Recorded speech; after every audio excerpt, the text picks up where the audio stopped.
কলমৰ পাৰতে গৰজি উঠিল কোন সেই ডেকা বীৰ। ব্ৰিটিছৰ ৰঙা চকুৰ সন্মুখত নকৰিলে যিয়ে নত শিৰ। কলমৰ পাৰতে গৰজি উঠিল কোন সেই ডেকা বীৰ। ব্ৰিটিছৰ ৰঙা চকুৰ সন্মুখত নকৰিলে যিয়ে নত শিৰ। তেওঁ যে আমাৰ বাহু কৈৱৰ্ত ফুলগুৰি ধেৱাৰ প্ৰাণ। বুকুৰ তেজেৰে লিখি থৈ গ'ল স্বদেশ প্ৰেমৰ গান। কলমৰ পাৰতে গৰজি উঠিল কোন সেই ডেকা বীৰ। ব্ৰিটিছৰ ৰঙা চকুৰ সন্মুখত নকৰিলে যিয়ে নত শিৰ।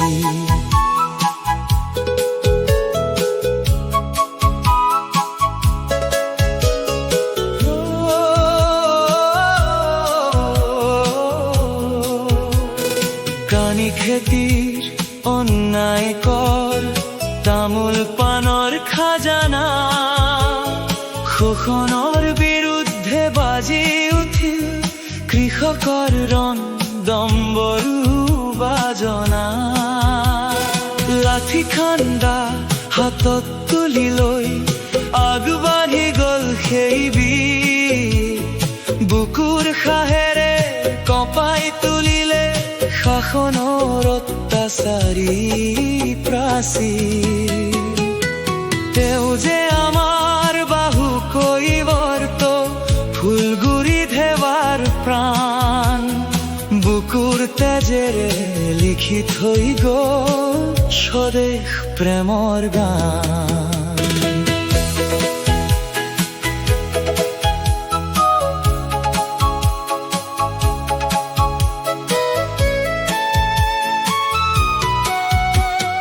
দেওবালি গাঁৱৰ কলিজাৰ সন্তান জাতিৰ তুমি অহংকাৰ।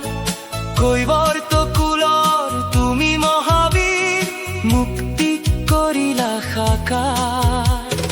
লেফটেনেণ্ট সিংগাৰৰ অহংকাৰ ভাঙি দেখুৱালা অসমীয়াৰ বল। তোমাৰ নামতে আজিও জ্বলে বিদ্ৰোহৰ অগ্নি শিখল। তেওঁ যে আমাৰ বাহু কৈৱৰ্ত ফুলগুৰি ধেৱাৰ প্ৰাণ। বুকুৰ তেজেৰে লিখি থৈ গ'ল স্বদেশ প্ৰেমৰ গান। আই ধৰিত্ৰীৰ অধিকাৰ বিচাৰি দিলা নিজৰ বলিদান। ইতিহাসৰ পাতত জিলিকি থাকিব তোমাৰ অমৰ নাম।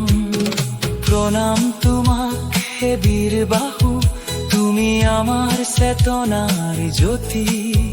কৃষক মুক্তিৰ প্ৰথম সংগ্ৰামী তুমি অসম আইৰ সুপ্ৰতীক। কলমৰ পাৰতে গৰজি উঠিল কোন সেই ডেকা বীৰ।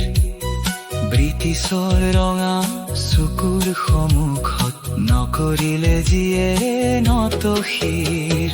তেওঁ যে আমাৰ বাহু কৈৱৰ্ত ফুলগুৰি ধেৱাৰ প্ৰাণ। বুকুৰ তেজেৰে লিখি থৈ গ'ল